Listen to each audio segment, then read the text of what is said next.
Nem. Pattog. Nem. Hogy kavics. Jönnek meg. Se nem kifli, se nem kukac. Simán kufli, Hogy ezt mondogasd.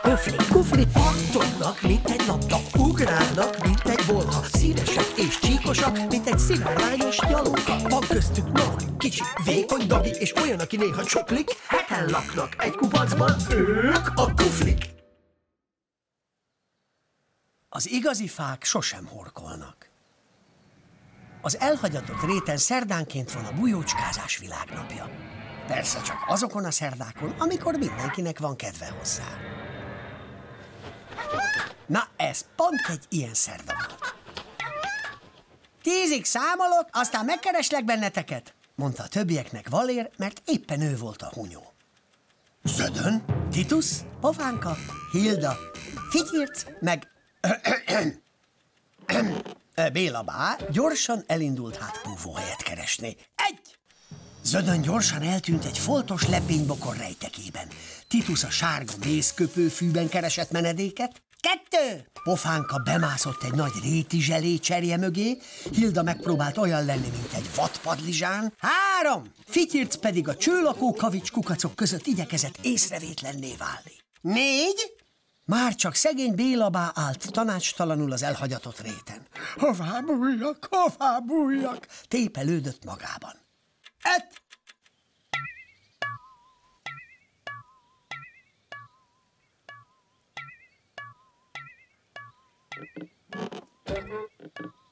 Szerinted mihez hasonlítok a legjobban? Kérdezte egy arra szögdécselő lábas csigától. Hát, lássuk csak.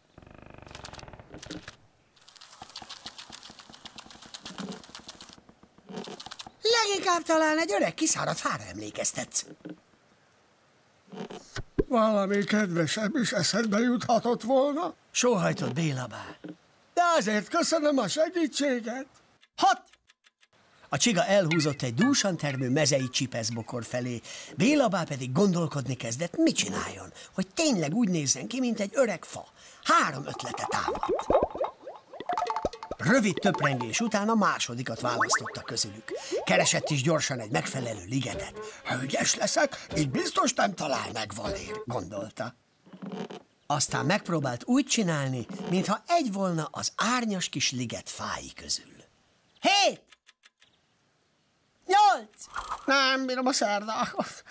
Szétmegy a fejem ettől a hangzavartól.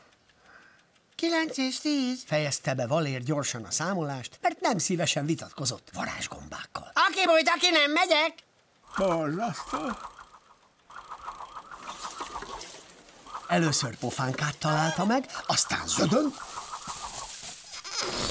majd Tituszt, és Hildát.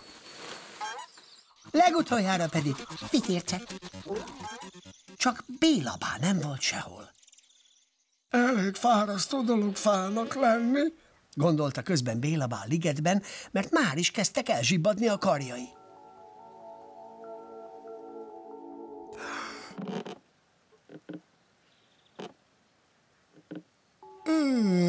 Nagyot ásított, aztán váratlanul álomba merült.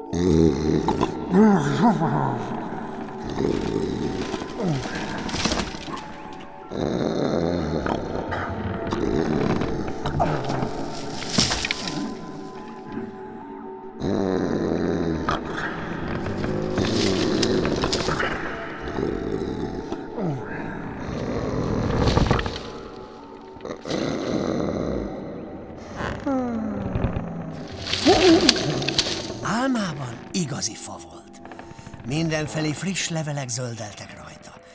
Az odujában egy vicsormókus lakott, ágai között pedig egy öreg borostapók szövögette hálóját. Göcsörtös gyökerei alatt egy szőrmók vakarc, ráncos kérgén pedig néhány recskeszú, más néven pohos résbogár vert tanyát. Úgy érezte magát, mintha egy nagy ház lenne, sok boldog lakóval. Amikor túl meleg volt, árnyékot adott lakóinak.